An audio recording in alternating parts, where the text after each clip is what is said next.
Good morning. Good morning. I'm Dennis Assanis, the president of the University of Delaware, and it's my distinct pleasure to be with you today, along with my wife Eleni and all of you, to welcome Joe Biden. But before I welcome him officially, I wanted to give you some remarks. So, first of all, thank you for coming to this important conference. It's truly great that in Delaware, so many people are committed to improving the education and the health and the well-being of our fellow citizens. I, in fact, don't know of any other state where so many key people, our congressional delegation, our interim provost said earlier that they come here every Monday, and that's actually very true. Our lieutenant governor, Bethany Long, top leaders from the public, private, and nonprofit sectors, not to mention the 47th Vice President of the United States.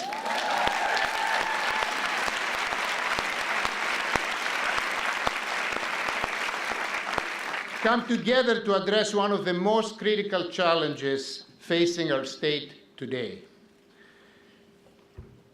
And what's more, Delaware can get it done. By working together, each of us committing our resources and expertise, we can make Delawareans better educated, more healthy, and this way make our communities stronger and more resilient. As I've often said, Delaware is all about big thinking, big vision on a human scale. And that's reflected in this conference today. So thank you for being here and for your commitment to healthy communities. As I mentioned, I guess I gave you a hint, we do have the Honorable Joe Biden with us today as your keynote speaker. He's the proverbial man who needs no introduction, especially in Delaware. But I would be remiss if I didn't take a moment to tell you how fortunate we are to have Joe Biden, our most distinguished alum of the class of 1965, and I would say our most distinguished alum ever from this university, and his team working at the Biden Institute at the University of Delaware. After a long career of service to this state and our nation, Joe Biden returned here to his alma mater, not only to continue his lifetime of work, but also to begin a new chapter. The Biden Institute combines his extensive experience in public life with the knowledge and resources of UD's excellent faculty and students and staff. The Institute, which is part of our School of Public Policy and Administration, is dedicated to developing workable, sustainable solutions to our nation's most pressing challenges, especially civil rights, education, and healthcare. Those solutions aren't limited to better medicines and better treatments. Real solutions also require better access to care and better education about healthy behaviors and a more equitable distribution of both costs and resources. The healthy community partnerships that UD is leading and good public policy are the keys to making sure all of those factors result in better health for everyone. So it gives me enormous pleasure to introduce somebody who shares our commitment to healthier communities, Joe Biden.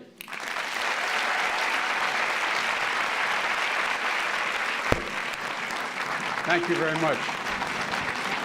Oh, thank you. Please.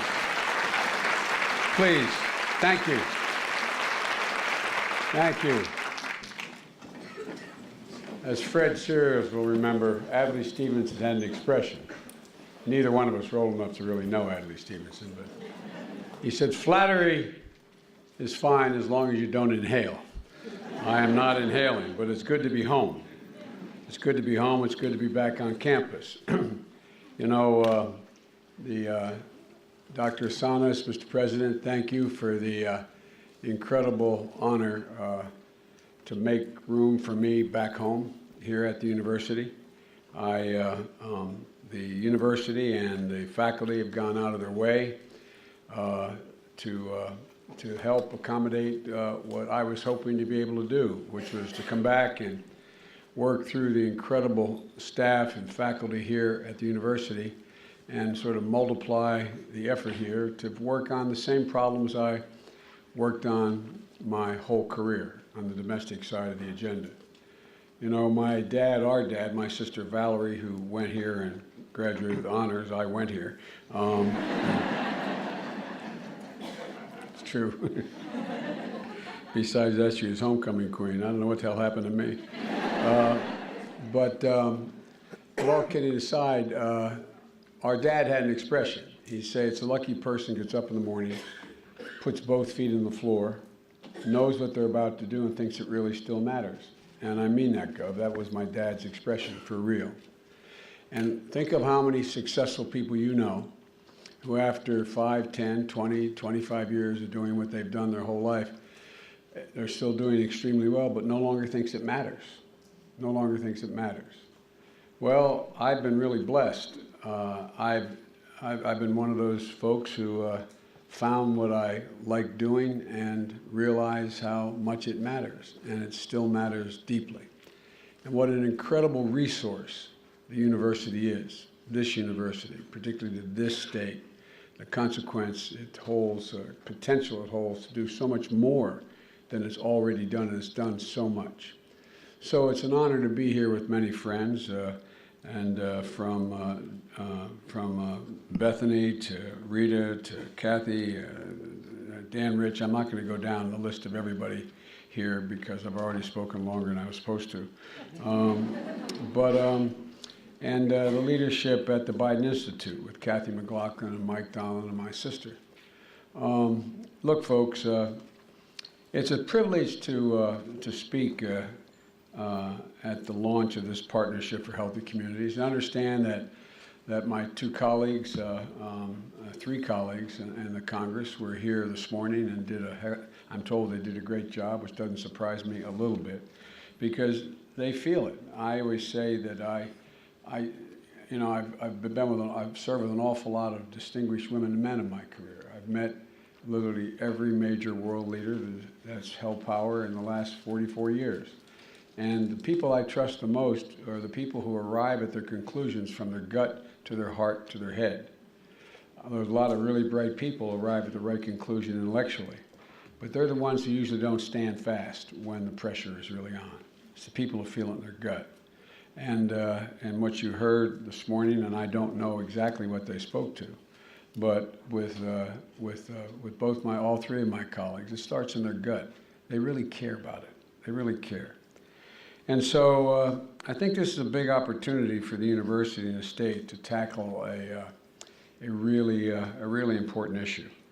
One of the great things about Delaware, we always talk about the Delaware way. One of the great things about Delaware, and the president has learned this very quickly. He knew it before he came and took the job. But we have the ability when there's a crisis or a problem, literally to get everybody in a room. Everybody in a room, Democrats, Republicans, everyone together. And we usually are able to work it out. And that's pretty impressive in the era of this dysfunctional politics we have nationally. And so you all are an example in the public sector as well as the private sector of getting everyone together in one room to begin to figure out how to tackle a problem. You know, this is, if we get this right, we can literally be a model for the nation, as we are on child protection and a number of other things. You know, all of you understand how intricately related health, education, housing, safety, well-paying jobs are, and how a weakness in any one of these areas has a ripple effect that we see in aspects of individual lives, and we see it throughout the community. And you know, today you're going to hear from experts in all these areas, but today I want to take this opportunity to speak to you about an issue which is one of the greatest threats to public health in our communities, and I don't think is thought of it in the context of health. and that is violence. First I want to talk to you about what I learned in addressing the violence against women issue. A little over 20 years ago, no one denied that kicking your wife in the stomach or pushing her down the stairs or slamming her head against the wall was totally repugnant. But most people refused to intervene. It was called a family affair. I was told that I was going to be breaking up families by what I was attempting to do. Literally, when as my wife, the professor, will say, you can Google it, when I introduced the Violence Against Women Act, I was told by some conservative churches and conservative folks that this was a family affair. This was a family affair. And I would break up families. And that women's shelters I were proposing were really indoctrination centers and feminism. That's what they were all about. No, these are mainstream papers. This was the mainstream. Now, they were reporting what was being told. I don't think they were advocating that. But too often, even at their best, the political system, the legal system, the healthcare system, the court and public opinion system stood silent. Were bystanders when women were suffering. And at the worst, these institutions were engaging in re-victimizing victims, sometimes intentionally, but most times unintentionally. Most people blame women for what her problem was if she was getting battered or beaten. She must have done something. If she was raped, she was asked, what was she wearing? As if it had any relevance at all, whether a man had a right to rape her. And if she were battered, she was asked, what did you do? What did you do to provoke this? And by the way, I'll give you one example. Here, a very good friend of mine, a young woman I went to high school with, was a close friend of Valerie's and mine, very successful family. Her younger sister had a daughter here at the university, was living in the apartments just going out Kirkwood Highway, out that way, just beyond the city limits. And she was living in an apartment her junior year, and she was it was a garden apartment. And her brother kept trying to call her, and her mother kept trying to call her, and she didn't respond. So the brother went over the next morning, found her naked in the corner with a glass door broken and shivering. When the police interviewed her, they asked her, did she have an orgasm? Asked that question. That used to be asked a lot. It's a sick society that would continue those cultural norms. But buried deep in our culture, deep in our psyche, was the idea that women were to blame for this somehow. They were a piece of it. These attitudes existed not only in the court of public opinion, they were enshrined in the legal system. The law, which should exist to protect the most vulnerable, was furthering horrific abuse of women that the women were experiencing. I found this out because when I wrote the Violence Against Women Act, I had some really talented staff people. And one of them, Cynthia Hogan, who was one who went in to clean up, was hired recently to clean up the NFL after that player dragged his wife out of the elevator by her hair. She suggested maybe we do a survey of all 50 states in the nation and look at all the laws, state laws, that related to how women who were abused were treated. And we discovered that in nearly every state, the law permitted a defense that the victim brought the abuse on themselves. Here in Delaware, there was a law. It changed overnight when I went down to the legislature and said anybody voted the other way, I would campaign against them. Not a joke. There used to be the law in the state of Delaware when I introduced the Violence Against Women Act that if, God forbid, someone jumped out of an alley and brutally raped you, they could be tried for first-degree rape with extreme penalties. But if you went out on a date with that man, he could not, under any circumstances, be tried for aggravated rape if he did the exact same thing to you that was done by a total stranger. It was called voluntary companion exception. That's how bad the law was here in Delaware, and we're one of the most progressive states. So when I wrote the Violence Against Women Act nearly 20 years ago, I knew that we had to change not just the laws, but we also had to change that dirty little secret that was being kept. No one wanted to acknowledge what was happening. It was just uneasy, made you uneasy. Everybody knew somebody who smacked his wife or grabbed her by the arm and bent her down to her knees or did something like that. But as chairman of the Judiciary Committee, I had hundreds of hours of hearings, and it took really brave women to come and stand up in public, knowing they would be vilified when they did, and each of them were. These victims testified, and they built a clear and compelling case of the scope and depth of the violence and how stereotypical notions that we still clung to were justified by our culture. We finally did a thing, 360 days. We took 365 days, the day in the life of an American woman, and we gave cases that actually happened on that day, the previous year. And all of a sudden, people decided, because most men aren't abusers, decided, well, maybe it's time we stand up. We called in researchers who testified about the potentially lethal nature of the violence. We called in advocates who testified about the desperate need for funding for shelters and education. And together, they changed the terms of the debate. Together, we formed a national consensus that something had to be done. I think that consensus has now turned into a movement in America. As a result, we got significant laws passed, changed, and lives saved. I think what you're seeing now, can you imagine? Can you imagine 5 years ago, all these women coming out of the Harvey Weinstein operation? All the women now who are feeling, and I encourage all of you, be empowered to speak up, no matter how long ago anything happened. This is a chance to change the culture in America. You all know what the phrase rule of thumb means? It used to be, in English common law in the late 1300s, a man could beat his wife for chastising her. Too many women were dying. So the English court, the common law, changed, said a man could not beat a wife with a rod thicker than the circumference of his thumb. This is a cultural problem. So we started to invest in resources that provide victims of domestic violence a path out. Temporary housing, job training, child care. My sister Valerie is the longest serving board member of an organization, the Ministry for Caring, that has been doing this since the 1970s. As a result of the Violence Against Women Act, we've seen more organizations like that emerge all across the country. We built a network of more than 2,000 shelters and rape crisis centers. We set up a national domestic hotline that responds to more than 22,000 urgent calls per month. Nearly every major police department has a special unit for investigating and processing crimes of violence against women. So is movement. The Violence Against Women Act helped change the culture, began to change it.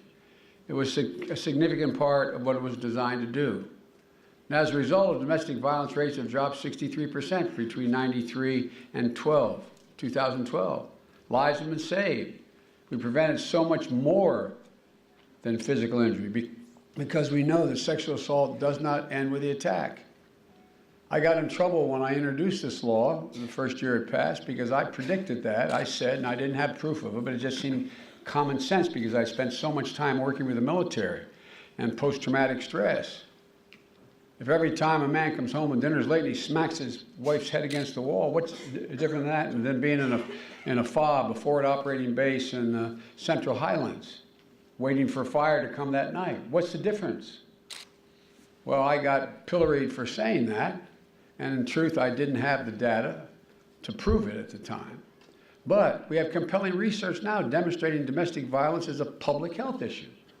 According to the Center for Disease Control and Prevention and other research units out there, chronic stress from domestic violence is toxic to the body.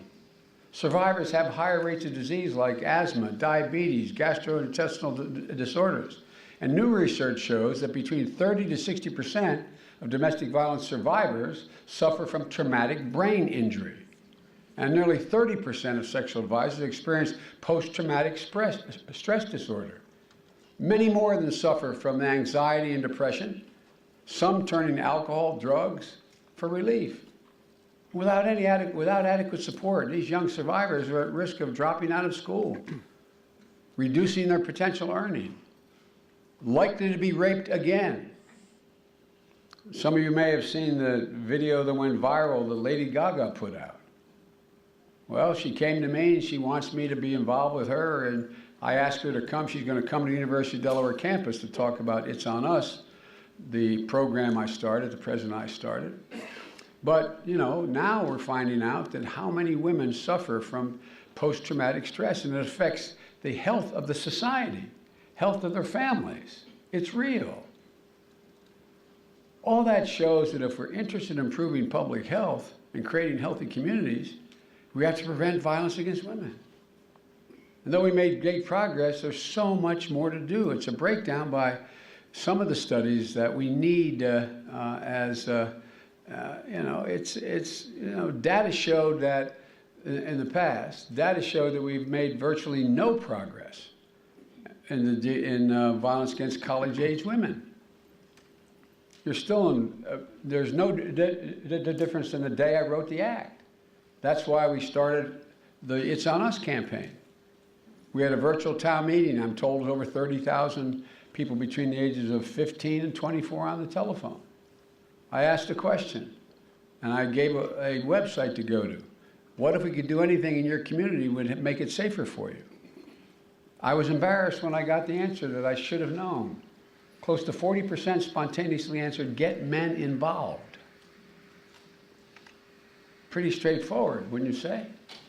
So the It's on Us campaign, we asked students who need to make their campuses safer that start organizations. And that's why I've been on, I think, 31 campuses so far. We're going to be coming here to Delaware with this. We're asking young men to take the pledge because I'm convinced we can change the culture. So that's how we make progress. We shine bright light on a hidden problem. We change the terms of the debate and bring all parts of the community into it to try to find a solution and begin to change the culture. And we do good research all along the way. The reason I bother to bore you with that is I think you'd have to admit, in the last 15 years, in the last 5 years, the attitude toward harassment and violence against women has been made a public enemy. Now we're focusing on the perpetrator instead of the woman. Things are beginning to change. And I'm determined to be part of that change, to make sure the culture is changed. So the pariah is the abuser. It's never. There's no right to raise your hand or touch a woman without her consent other than for self-defense. The only possible justification.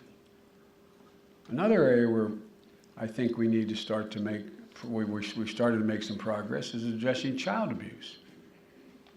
Child sexual abuse is a leading health risk for children. We have data. 1 in 10 children will be molested by the time they're 18. Children with disabilities will suffer an even higher rate. Every 10 seconds, a call is made to a child abuse tip line. 35% of the victims of child abuse are under the age of 11. And 9 out of 10 are abused by someone they know and they trust. As Bo used to say, where do the pedophiles go? Where the children are. In 2014, 1,580 children died from abuse. That's more than 4 a day. And you hardly ever hear about it. It's the dirty little secret that no one still wants to talk about. But the lifelong implications of abuse are staggering. Alcoholism, drug addiction, victims of child sexual abuse are more likely to drop out of school, become pregnant as a teen, become a victim of human trafficking. My son, Bo, who served as Attorney General of Delaware, knew this. It angered him. That's why Bo committed his life to shining a bright light on child abuse. He led the prosecution against the worst sex offender in the history of the United States of America.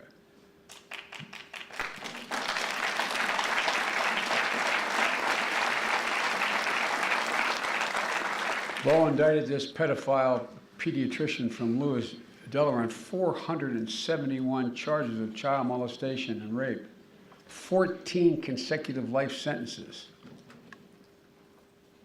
plus 165 years. He'll never get out of prison. Bo knew that to change the culture, a belief about something that you indeed have to address in a community-wide manner. It's kind of like we did in the Violence Against Women Act. He knew you needed to bring in the stakeholders together. In this case, protecting kids, that means law enforcement, schools, youth-serving organizations, the medical community. We have to speak with one voice. Not one more child should be abused. Prevention actually works. That's what Bo did. He worked closely with the YMCA, Christiana Care, local and state enforcement. He spoke to over 30,000 kids about making smart decisions when they're sharing social media data.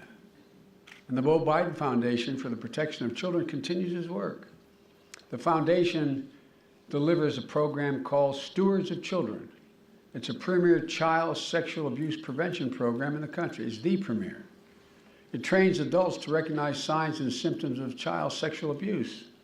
It teaches adults to minimize opportunities for predators to prey on children. And it reminds them of their obligation to react responsibly when a child comes to them and says, "This is what happened to me."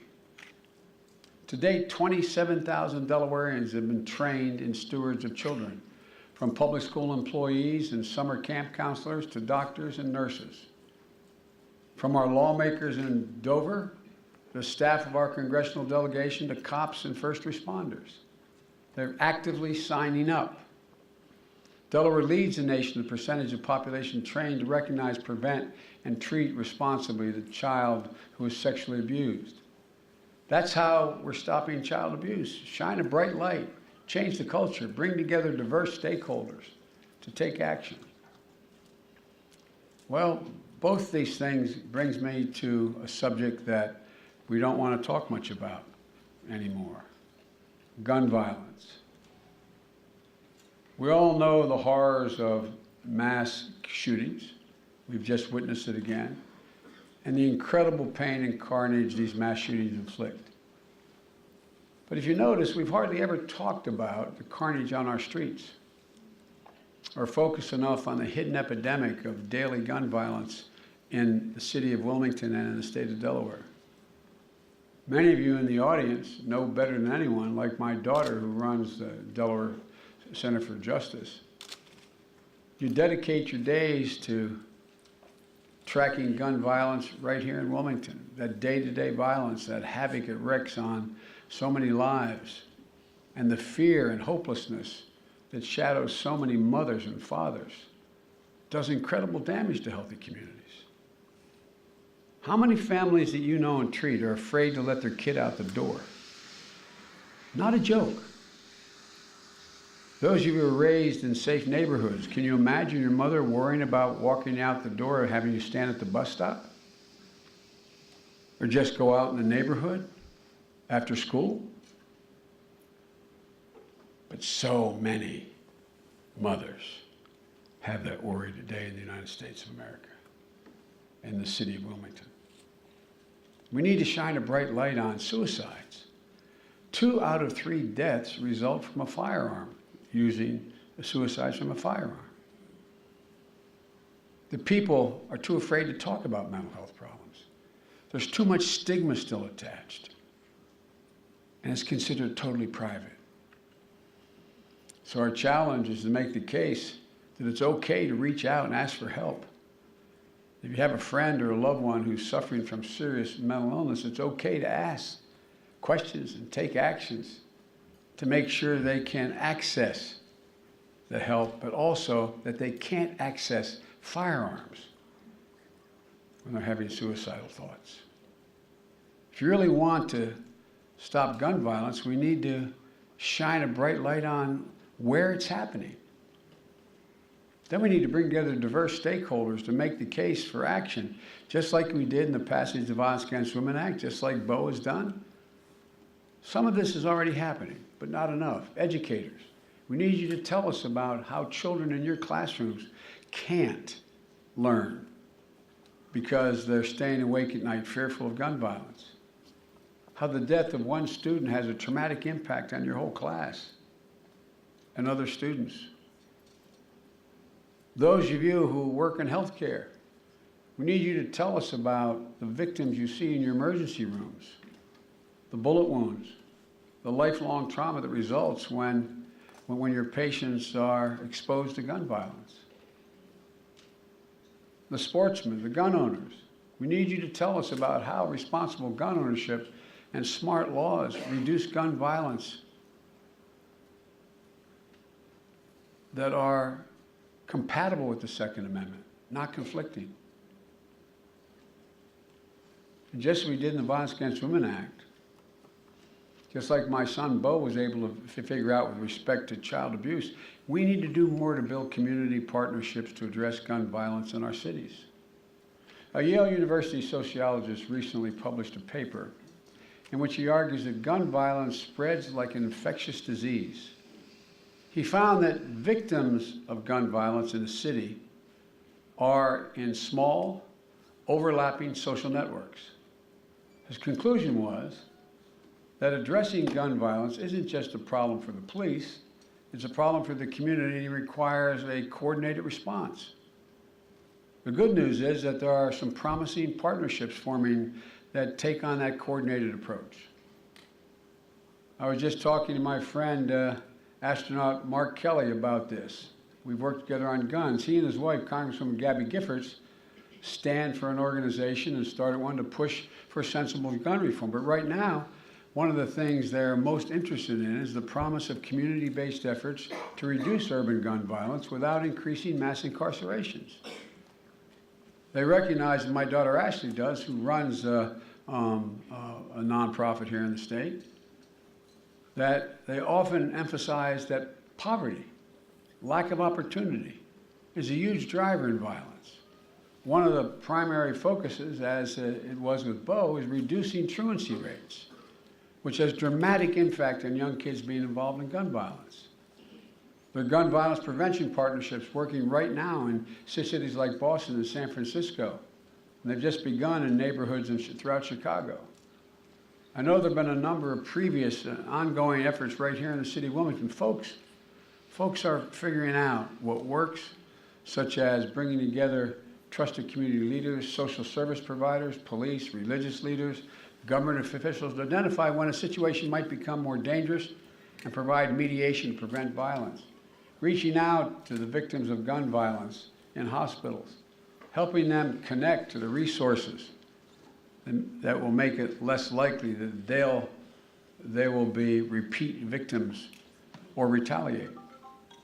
Connecting individuals to high risk, at high risk to being engaged in gun violence with jobs, housing opportunities, provide after-school programming to keep kids safe. A lot of this is already going on. And many of you in the room are part of it. But we have to do more. If we do, we'll save lives. But I think we have to put front and center the health care cost, the total health care cost of gun violence, just as we did with violence against women and child abuse. Folks, we have a public health crisis in our hands. In the United States of America, more than 30,000 people die every year due to guns. Homicides, accidents, and suicides. More than the number of people who die from HIV, AIDS, Parkinson's disease, hypertension, anemia, and fires combined. In 2015, some journalists tried to calculate the true cost of gun violence. The result, gun violence cost estimated is $229 billion a year. That's hospital bills, physical therapy, trauma counseling, legal fees, and prison costs. But in 2014, the National Rifle Association almost succeeded in stopping the recommendation that the President and I had a nominee for Surgeon General, the top public health post in the country. They almost blocked the nominee just because he said that gun violence is a public health threat. We're in the midst of an epidemic of gun violence. But the Center for Disease Control that did a number of studies that I won't bore you with now in the 90s, the late 80s and 90s, there was a law passed by the previous Congress preventing them from doing any studies on gun violence, any research related to gun violence. We lifted that when we were in office, successfully. But now, the CDC is afraid to conduct those studies because they know they'll get their funding cut off in this Congress. All the other worthwhile work they're doing. It's been intimidated. But let's look at some of the early studies. The early studies said that the impact of gun violence extends well beyond those who are killed or injured. 22% of 14 to 17-year-olds have witnessed a shooting in their lifetime. In their lifetime, they've witnessed a shooting.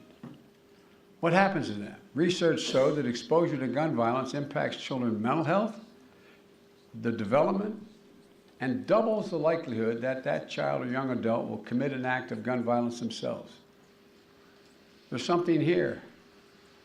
How are we the most advanced country in the world and we don't have a good idea on the full cost of the health consequences of gun violence?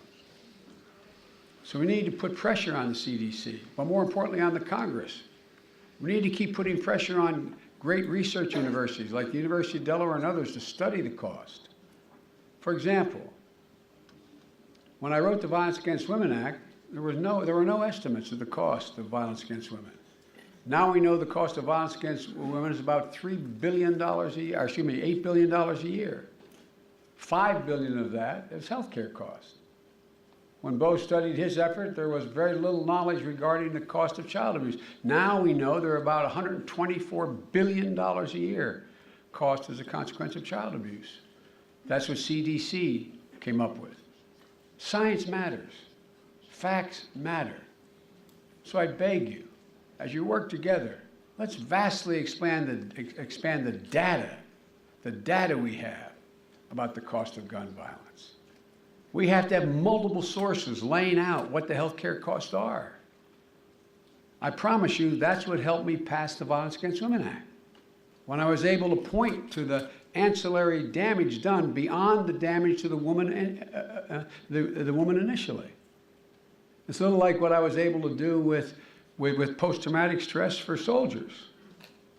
The estimated bill for PSD, post-traumatic stress, for the 30,000 soldiers coming home with it in the United States of America, by leading economists, it's going to cost a minimum for the rest of their lives because they're living, 7 out of 10 would have died if they received the same wounds or treatment in Vietnam.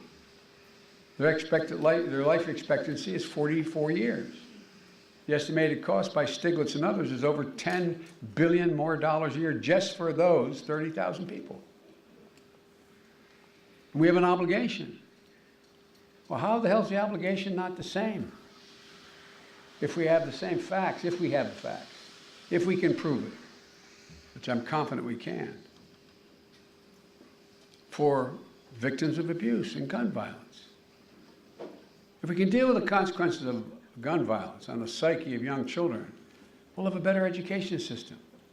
If we can deal with the consequences of gun violence, we'll give mothers and fathers and families more hope, a greater sense of security and community. If we can deal with the consequences of gun violence, we'll have healthier communities. And that's why I feel so good about what you're doing here today. That's why I see your work as absolutely essential. And that's why I'm optimistic that we can address these concerns. And I'm proud to say the leadership on this issue is right here at the University of Delaware, working alongside so many of you, incredible partners. Because, you know, facts matter. Facts matter. And I think there are virtually few people who do not live in high crime zones and gun violence zones who have any idea of the cost to the system overall and the healthcare cost and the long-term mental consequences. Imagine your child sitting on a porch being exposed to 2 people shot dead in front of him by a 15-year-old kid. What do you think the impact would be? Oh, you'd take him in and you'd hug him or her that night. But I suspect you'd do a hell of a lot more. We got to figure out how to find these children. We got to figure out, we got to be more proactive and more immediately reactive when these things happen. But the best place to start is here with this great faculty and all of you producing serious, serious work. Because think about it, folks. Every time we wanted to change a major social problem, what have we gone to? It always has made a difference. Public opinion still is impacted by the thoughts and studies of great universities and the material that gets put out. We have to educate the public why we have to do more. And if we do that, then the legislation I got passed in 1994 will come back. Then we'll have overwhelming support for limiting the number of bullets you can have in a single magazine, not using Teflon tipped bullets, not a whole lot of deer wearing Kevlar vests in Delaware. Making sure that then we can have the Second Amendment argument, which I'll not get into now. I support the Second Amendment, but folks, like every other amendment, has limitations. We are able under the Constitution to limit the type of weapon that can be purchased. If that were not the case, why can't you go out and buy a bazooka? If this is the tree of liberty is water with the blood of patriots, etc. If you have the money, why can't you buy an M1 tank? Not a joke. Think about it, the logic of this. Think about it. That argument began to listen to again. We've always been able to limit who can purchase a weapon, just like who can drive an automobile. We should be able to have public safety requirements. If you have special tops on aspirin, so your kids can't take them off, why not have a special requirement if you own a weapon and you have it in your home that it is locked and you're held liable if it's not? Why? Anyway, as you can tell, I don't feel strongly about this. But it can fundamentally alter the situation in neighborhoods and society at large. So thank you for what you're doing. I hope you'll take a look at the gun violence part. Thank you.